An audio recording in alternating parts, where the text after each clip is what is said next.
Hello friends, तो कैसे हैं आप लोग। एक बार फिर से स्वागत है हमारी इस मेगा मनी क्लासेस में। दोस्तों आज की वीडियो में हम बात करेंगे हिस्ट्री के चैप्टर सेकंड की। दोस्तों ध्यान दीजिएगा, चैप्टर सेकंड के हम पार्ट थर्ड वीडियो की बात करेंगे। दोस्तों देखेंगे पहले वीडियो में हम कहां तक पढ़ चुके थे, दूसरे वीडियो में हम कहां तक कवर किए थे। आज हम पार्ट थर्ड वीडियो की बात करेंगे। बाबू पार्ट वन और पार्ट टू की पूरी चर्चा अभी कर ले रहे हैं, तब हम शुरुआत करेंगे पार्ट थर्ड वीडियो की।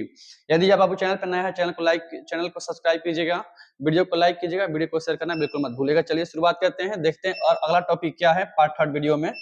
दोस्तों ध्यान दीजिएगा, अभिलेखों के माध्यम से ध्यान से सुन लेना है। मतलब प्राचीन भारतीय इतिहास की जानकारी के अध्ययन के कौन कौन से स्रोत थे, हम पूरा पीछे पढ़ चुके हैं। और अब हम बात करेंगे क्या अभिलेख इतिहास के द्वार खोलते हैं, अभिलेखों के माध्यम से कैसे हमें प्राचीन भारतीय इतिहास की जानकारी प्राप्त होती है, हम इसकी चर्चा करेंगे। अभिलेख शुरुआत करने से पहले बाबू आपको हम बता दे रहे हैं, इससे पहले के वीडियो हम कहां तक पढ़ चुके हैं। बाबू ध्यान दीजिएगा, हम शुरू किए थे सबसे पहला चैप्टर हड़प्पा सभ्यता। हड़प्पा सभ्यता के बाद बाबू भारत में कौन सी सभ्यता आई, वैदिक सभ्यता आई। कौन सभ्यता आई, वैदिक सभ्यता आई। हम इसको भी पढ़ चुके हैं। अब पार्ट थर्ड वीडियो की बात कर रहे हैं, सेकंड चैप्टर की। देखते हैं पीछे क्या क्या पढ़ चुके हैं। तुमसे क्वेश्चन एग्जाम में यहाँ से बना हुआ है कि वैदिक सभ्यता का परिवार कैसा था। तो वैदिक सभ्यता का परिवार पितृ सत्तात्मक था, पितृ सत्तात्मक था, ये तुमसे क्वेश्चन एग्जाम में बना हुआ है। और वैदिक सभ्यता कैसी सभ्यता थी, तो ग्रामीण सभ्यता थी। और यहाँ पर बाबू लोहे का सबसे अधिक प्रयोग होना शुरू हो गया था, घोड़े के भी प्रयोग होना, घोड़े का भी लोग उपयोग करना शुरू कर दिया था। वैदिक सभ्यता का बाबू पूरा काल या वैदिक काल कर दीजिए। वैदिक काल को मुख्यतः 1500 ईसा पूर्व से 600 ईसा पूर्व तक माना गया है। बाबू इस दौरान इसे दो वर्गों में बांट दिया गया है। दो वर्गों में बांटने के क्रम में ही टोटल 4 गो वेद का रचना होता है।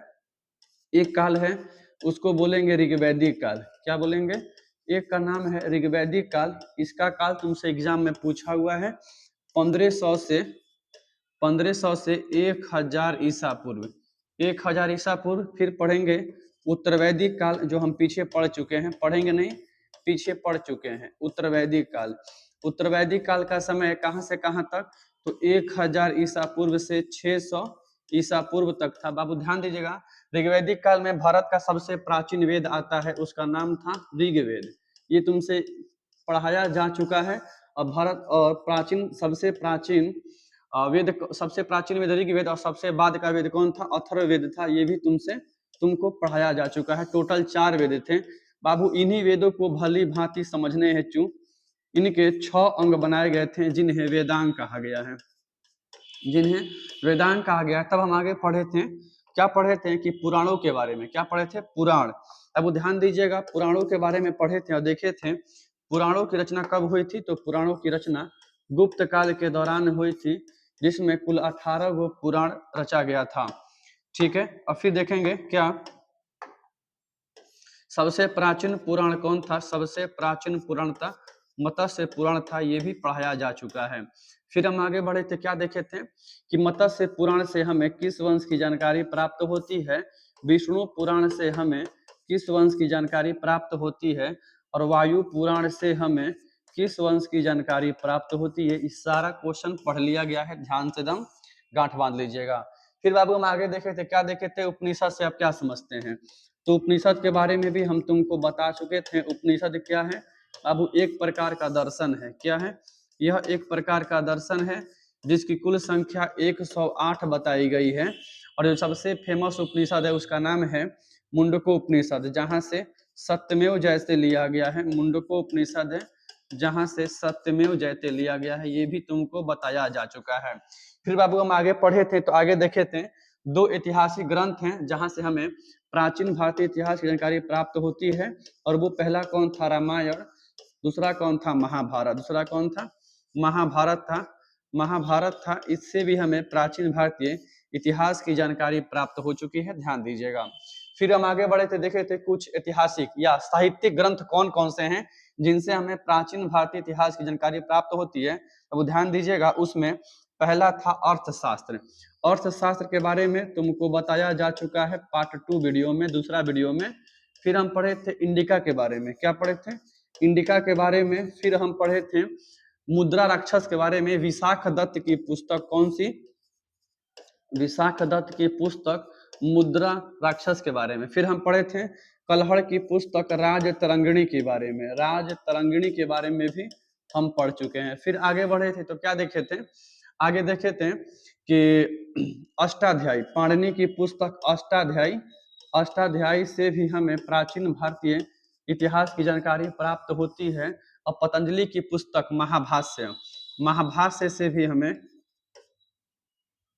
महाभाष्य पतंजलि युग दर्शन, महाभाष्य, महाभाष्य से भी हमें शुंगकालीन प्राचीन भारतीय इतिहास की जानकारी प्राप्त होती है। इतना सारा क्वेश्चन पढ़ लिया गया था।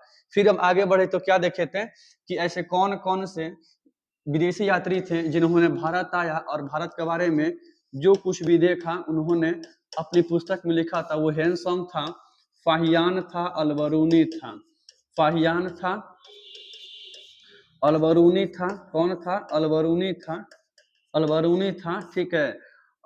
डाइमेकस भी था, डाइमेकस जो बिंदुसार के दरबार में आया था। और सबसे फेमस कौन था, इब्न बतूता, सबसे फेमस कौन था, इब्न बतूता था, इब्न बतूता था। मतलब कहने का ये तात्पर्य है कि हम यहाँ सारा जितना भी अध्ययन के स्रोत था मौर्य काल से लेकर गुप्त काल तक के, बाबू हम सारा स्रोत पढ़ चुके हैं। अब हमारा बाबू टॉपिक क्या है, अभिलेख इतिहास के द्वार कैसे खोलते हैं, अभिलेखों के माध्यम से क्या हमें प्राचीन भारतीय इतिहास की जानकारी प्राप्त होती है, तो कैसे होती है बाबू ध्यान दीजिएगा। पहला तुमसे क्वेश्चन पूछेगा कि अभिलेख से आप क्या समझते हैं, क्या होता है इपिग्राफ, क्या होता है अभिलेख, बाबू ध्यान दीजिएगा। अभिलेख का शाब्दिक तात्पर्य किसी मिट्टी के बर्तन, धातु या पत्थर पर खोद कर लिखे गए लेखन कला शैली से है, खोद कर लिखे गए लेखन कला शैली से है। मतलब सीधा सीधा जवाब है, प्राचीन भारतीय इतिहास के अध्ययन के स्रोत में अभिलेख का सीधा अर्थ यही हुआ कि मिट्टी के बर्तन, धातु या पत्थर पर खोद कर लिखे गए लेखन कला शैली को अभिलेख कहा जाता है बाबू। अभिलेखों के माध्यम से भी हमें प्राचीन भारतीय इतिहास की जानकारी प्राप्त होती है, क्योंकि पहले अभिलेख अब क्या होता था, उस पर खोद कर लिखे जाते थे। और आज भी ये अभिलेख समाज में मौजूद है, जिससे हमें प्राचीन भारतीय जानकारी प्राप्त होती है।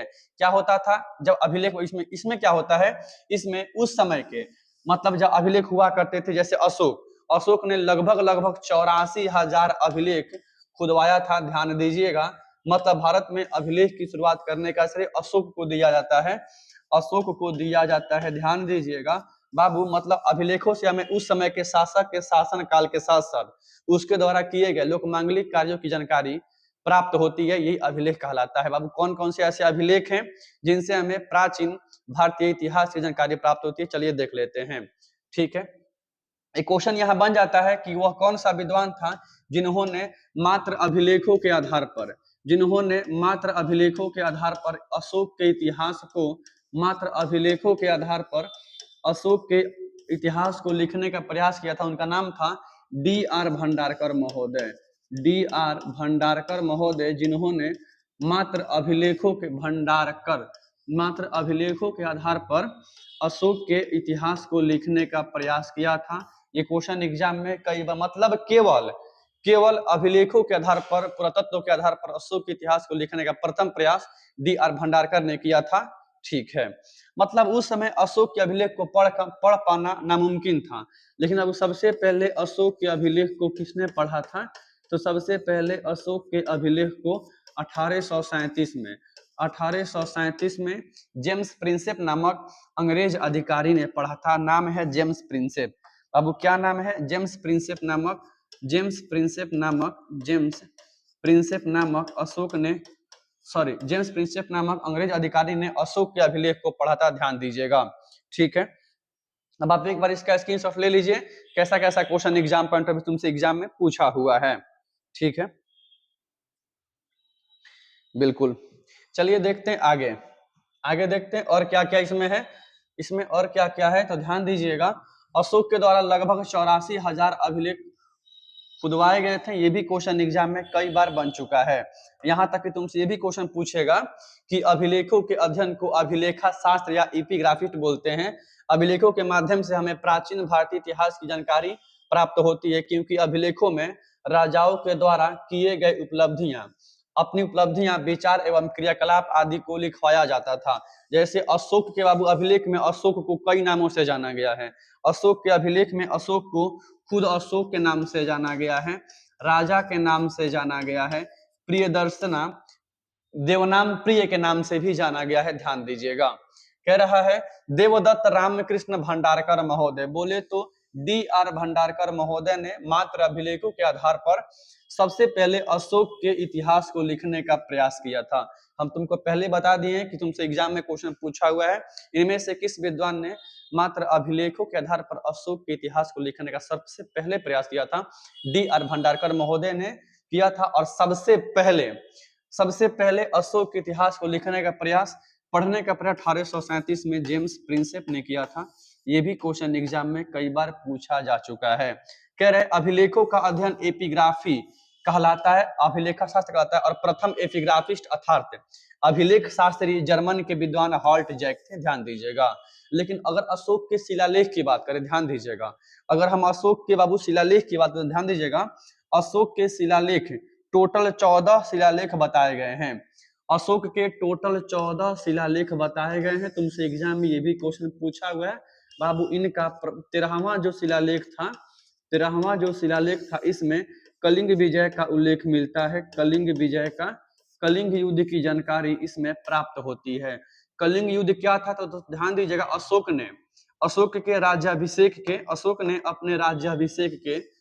ने राजा बनने के 8वें वर्ष बाद, 8वें वर्ष कलिंग के राजा खारवेल के साथ एक युद्ध लड़ते हैं।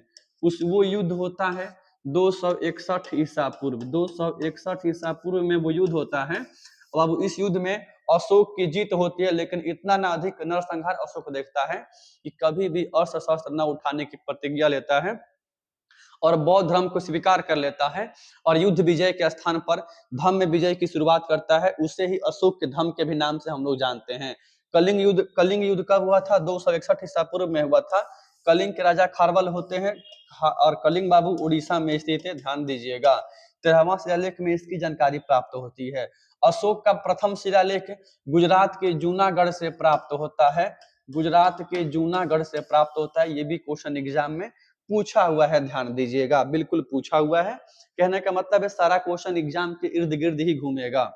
ठीक है, देखते हैं फिर आगे क्या है। 1750 में टिफिन थेलर, अब ध्यान दीजिएगा, अशोक स्तंभ का सबसे पहले पता दिल्ली में 1750 में टिफिन थेलर महोदय ने लगाया था, जिसकी कुल संख्या 14 बताई गई है, ध्यान दीजिएगा। ये क्वेश्चन एग्जाम में पूछा जा चुका है, 1750 वाला अपडेट याद कीजिएगा, और जिसकी कुल संख्या 14 बताई गई है। हम आपको पहले बता दिए अशोक के अभिलेख जब पाए गए, तो जब खुदाई हो रही थी, जब अशोक के अभिलेख पाए गए, उस अभिलेख को पढ़ पाना नामुमकिन सा था, लेकिन सबसे पहले जेम्स प्रिंसेप ने पढ़ा था और सबसे पहले अशोक के इतिहास को लिखने का प्रयास D.R. भंडारकर महोदय ने किया था। तो कह रहे अशोक के अभिलेख को सबसे पहले 1837 में जेम्स प्रिंसेप द्वारा पढ़ा गया था। और अशोक के अभिलेख में अशोक को 3 नामों से नहीं बाबू, कई नामों से जाना गया। अशोक, राजा, प्रियदर्शना, देवनाम प्रिय, मतलब देवताओं में सबसे प्रिय कौन है, देवनाम प्रिय, प्रियदर्शी एवं राजा से संबोधित किया गया है। कर्नाटक के मुस्की नहीं होगा, ध्यान दीजिएगा, कर्नाटक के मस्की होगा यहाँ पे। कर्नाटक के मस्की और मध्य प्रदेश के गुर्जरा दतिया से प्राप्त शिलालेखों में अशोक का नाम खुद अशोक मिलता है, कहीं कहीं देवनाम प्रिय के नाम से भी इन्हें जाना जाता है। बाबू हम यहाँ आगे बात करेंगे ऐसे कौन कौन से अभिलेख हैं जिनसे हमें प्राचीन भारतीय इतिहास की जानकारी प्राप्त होती है, और काफी इंपॉर्टेंट वो हैं। देखिए क्या है इसमें, पहला है अभिलेखों के माध्यम से इतिहास के स्रोत कौन कौन से हैं, ध्यान दीजिएगा। कह रहा है मौर्य सम्राट अशोक का प्रथम शिलालेख, तुमको पहले बता दिया गया है कि मौर्य सम्राट का प्रथम शिलालेख सौराष्ट्र कहाँ है, एग्जाम में क्वेश्चन पूछेगा। सौराष्ट्र गुजरात में है। गुजरात के सौराष्ट्र के जूनागढ़ जिले के गिरनार से प्राप्त हुआ है। ठीक है, इसमें अशोक ने कहा है कि कोई भी जीव, ये भीव नहीं है, यहाँ जीव है, कोई भी पशु बलि के लिए नहीं मारा जाएगा। मतलब अशोक के प्रथम शिलालेख को गुजरात के सौराष्ट्र के जूनागढ़ के गिरनार से प्राप्त किया गया है। उसमें कहा गया है प्रथम शिलालेख में कि कोई भी जीव बलि के लिए नहीं मारा जाएगा, जीव की हत्या नहीं की जाएगी।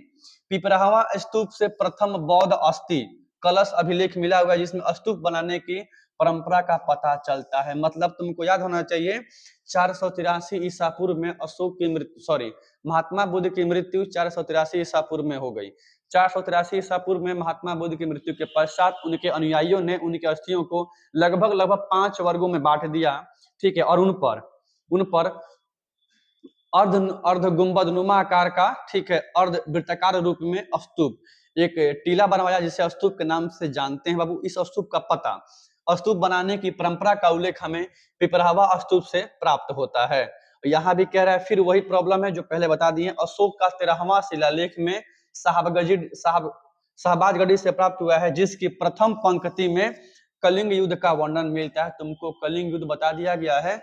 अशोक ने अपने राज्याभिषेक के 8वें वर्ष बाद 261 ईसा पूर्व में कलिंग के राजा खारवेल के साथ में एक युद्ध लड़ता है। उस युद्ध में अशोक की विजय होती है, लेकिन अधिक नरसंहार को देखते हुए अशोक कभी भी अस्त्र न उठाने की प्रतिज्ञा लेता है और बौद्ध धर्म को स्वीकार कर लेता है और सभी धर्मों के स्थान पर युद्ध विजय की नीति को हटाकर धर्म विजय की नीति की शुरुआत करता है। उसे बोलते हैं अशोक का धम्म या कलिंग युद्ध के नाम से जानते हैं।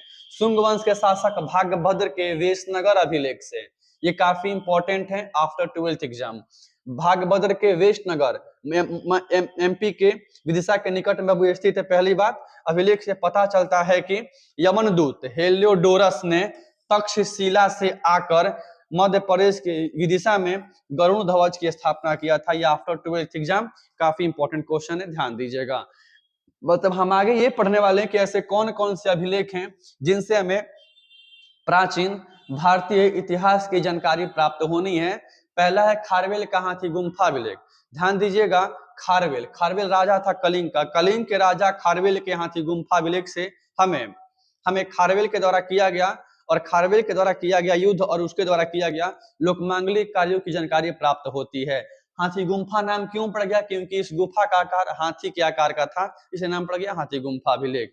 वही है, जैन धर्म को मानता था। कह रहा है खारवेल का हाथी गुम्फा अभिलेख, यह अभिलेख उड़ीसा राज्य में स्थित है। पहला क्वेश्चन तुमसे ये बन जाएगा, कलिंग कहाँ स्थित है? कलिंग उड़ीसा में स्थित था, ठीक है। खारवेल का हाथी गुम्फा अभिलेख कहाँ से मिला है? कलिंग से मिला है, अर्थात उड़ीसा में प्राप्त हुआ है। इससे हमें कलिंग के राजा खारवेल के राजनीतिक उपलब्धियां एवं लोकमांगलिक कार्यों का उल्लेख मिलता है। सर्वप्रथम भारतवर्ष का जिक्र इसी अभिलेख में मिलता है। मतलब अभिलेखों के माध्यम से हमें प्राचीन भारतीय इतिहास की जानकारी कैसे प्राप्त होती है, तुमको अब समझ में आ रहा होगा कि अभिलेख कितने महत्वपूर्ण हैं, कितने महत्वपूर्ण साबित हो गए। एक अभिलेखों के माध्यम से क्या हमें प्राचीन भारतीय इतिहास की जानकारी के स्रोत प्राप्त हो सकते हैं? बिल्कुल हो सकते हैं, क्योंकि उस समय जो शासक अपने बारे में किसी मिट्टी के बर्तन, धातु या पत्थर पर खोद कर लिखवाया होगा, हमें उस समय के शासक के शासन काल के साथ साथ उसके द्वारा किया गया लोकमांगलिक कार्य, उसके द्वारा जीता गया क्षेत्र, उसके द्वारा समाज में किया गया कार्य, धार्मिक अनुष्ठान के बारे में जानकारी प्राप्त होती है। साथ ही साथ प्रशासनिक व्यवस्था भी हमें जानकारी प्राप्त होती है। अगला है नागनिका का नाना घाट अभिलेख। यह ऐसा अभिलेख था जिसमें सबसे पहले ब्राह्मणों को भूमि दान देने की प्रथा का उल्लेख मिलता है। काफी फेमस क्वेश्चन है कि ब्राह्मणों को भूमि दान देने की प्रथा का उल्लेख किस अभिलेख में मिलता है? बाबू, नागनिका के नाना घाट अभिलेख से मिलता है, जो महाराष्ट्र के पुणे के नाना घाट से प्राप्त हुआ था। कह रहा यह अभिलेख महाराष्ट्र के पुणे के निकट नाना घाट से प्राप्त हुआ है। नाना घाट से प्राप्त हुआ है, जिसमें सातवाहन शासक सतकर्णी प्रथम की पत्नी कौन थी? नागनिका थी। नागनिका के कार्यों का उल्लेख मिलता है। और बाबू, सबसे पहले ब्राह्मणों को भूमि दान देने की प्रथा का उल्लेख नागनिका के नाना घाट अभिलेख में मिलता है। मतलब कहने का सीधा अर्थ यह है कि अभिलेख इतिहास के द्वार खोलते हैं। अभिलेखों के माध्यम से हमें प्राचीन भारतीय इतिहास की जानकारी प्राप्त होती है, बिल्कुल होती है, ध्यान दीजिएगा, ठीक है। अच्छा, ठीक है। चलिए आगे देखते हैं अगला क्या है। अगला है रुद्रदमन का जूनागढ़ अभिलेख। ध्यान दीजिएगा, रुद्रदमन का जूनागढ़ अभिलेख, ध्यान दीजिएगा। रुद्रदमन के जूनागढ़ अभिलेख से हमें किसकी जानकारी प्राप्त होती है? ये भी तुमसे एग्जाम में क्वेश्चन पूछा है। मतलब क्या है? रुद्रदमन के जूनागढ़ अभिलेख से हमें सुदर्शन झील पर निर्मित बांध का इतिहास की जानकारी प्राप्त होती है। हम आगे पढ़ेंगे इसी के बाद सुदर्शन झील के बारे में। इसकी स्थापना किसने करवाया था, किसने बनवाया था, कब कब बांध टूट गया, कब कब उसका पुनर्निर्माण करवाया गया था। कह रहा है यह अभिलेख गुजरात के जूनागढ़ जिले में स्थित है। इस अभिलेख से इस अभिलेख से सुदर्शन झील पर निर्मित बांध के इतिहास की जानकारी प्राप्त होती है और इसको प्रकाश में लाने का श्रेय जेम्स प्रिंसेप को दिया जाता है। यहाँ जेम्स प्रिंसेप हो जाएगा। एक क्वेश्चन यहाँ से तुमसे ये बना हुआ है, कई बार बना हुआ है कि किस व्यक्ति ने सर्वप्रथम सुदर्शन झील की मरम्मत अपने स्वयं के खर्चे से कराई थी।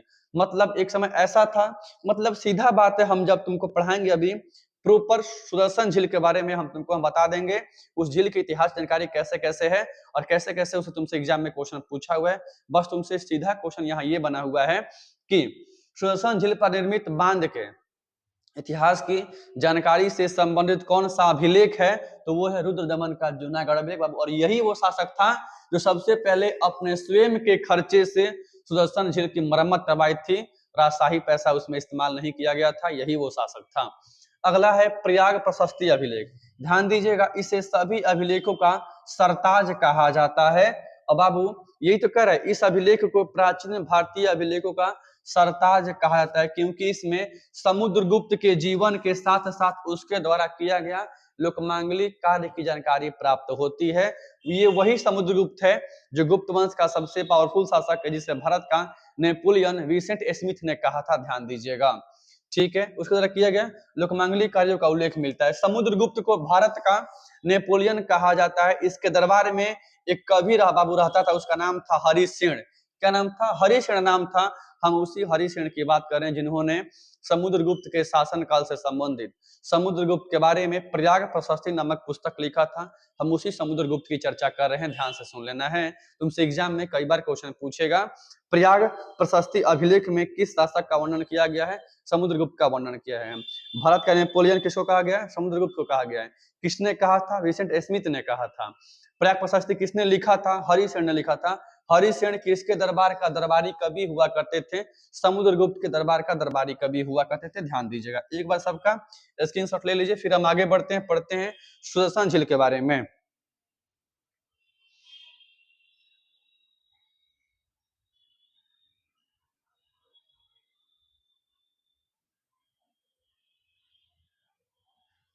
हो गया, इसको भी देख लीजिएगा एक बार।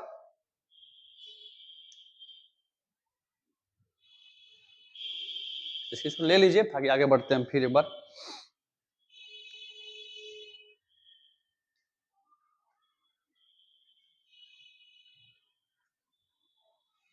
ठीक है, चलिए आगे देखते हैं प्रॉपर सुदर्शन झील के बारे में। ऐसा क्या क्या उससे क्वेश्चन बना हुआ है, ध्यान दीजिएगा।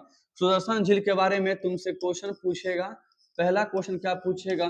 सुदर्शन झील का निर्माण किसने करवाया था? तो ध्यान दीजिएगा, मौर्य काल से लेकर मौर्य काल से लेकर मौर्य काल से लेकर गुप्त काल तक सिंचाई हेतु कई नहरों का निर्माण करवाया गया था। उसमें से सबसे फेमस था सुदर्शन झील, यही सबसे फेमस था। तो इसका निर्माण करवाया गया था चंद्रगुप्त मौर्य के प्रांतपति पुष्यगुप्त के द्वारा। चंद्रगुप्त मौर्य के प्रांतपति पुष्यगुप्त के द्वारा करवाया गया था इसका निर्माण। अब इससे बाद में चल के अशोक ने भी कई नहर निकलवाया था। अशोक ने भी इससे कई नहर निकलवाया था। लेकिन क्या हुआ, एक समय ऐसा होता है कि सुदर्शन झील पर निर्मित बांध टूट जाता है। इस पर निर्मित बांध टूट जाता है और उस समय जब टूटता है तो उस समय राजा होता है रुद्रदमन। कौन होते हैं? रुद्रदमन होते हैं। रुद्रदामन होते हैं। इन्होंने अपने स्वयं के खर्चे से सुदर्शन झील की मरम्मत करवाते हैं। ये तुमसे एग्जाम में क्वेश्चन बना हुआ है कि वह कौन शासक था जिन्होंने अपने स्वयं के खर्चे से सुदर्शन झील की मरम्मत करवाई थी। दोस्तों ध्यान दीजिएगा, इसके बाद का जो तुम्हारा मतलब सुदर्शन झील के बाद जो तुम्हारा इतिहास पढ़ना है दोस्तों, ध्यान दीजिएगा, वो तुम्हारा इतिहास है 6ठी शताब्दी ईसा पूर्व का समय। 6ठी शताब्दी ईसा पूर्व का समय सबसे फेमस बाबू समय था। सबसे परिवर्तनकारी काल के नाम से भी इसको जाना जाता है। इसी समय समाज में टोटल 16 गो महाजनपदों का उदय हुआ था, जिसमें सबसे पावरफुल था मगध, बाकी और भी था चेदी, वत्स, कुरु, अवंती, अस्मक, पंचाल, गंधार, सूरसेन आदि। मतलब हम कल के वीडियो में पार्ट 4 में बात करेंगे 6ठी शताब्दी ईसा पूर्व में कौन कौन से महाजनपद अस्तित्व में आए थे और मौर्य वंश की स्थापना कैसे होती है, क्या इससे पहले विक वंश आ चुके थे क्या मगध में, हम इसकी चर्चा करेंगे, ध्यान दीजिएगा। जाने से पहले तुमसे और यही रिक्वेस्ट है, वीडियो को क्या कर लेना, एक बार लाइक कर देना, शेयर कर देना, चैनल को सब्सक्राइब कर देना, अच्छा लगे तो उसको दोस्तों भी शेयर कर देना। जय हिंद जय भारत।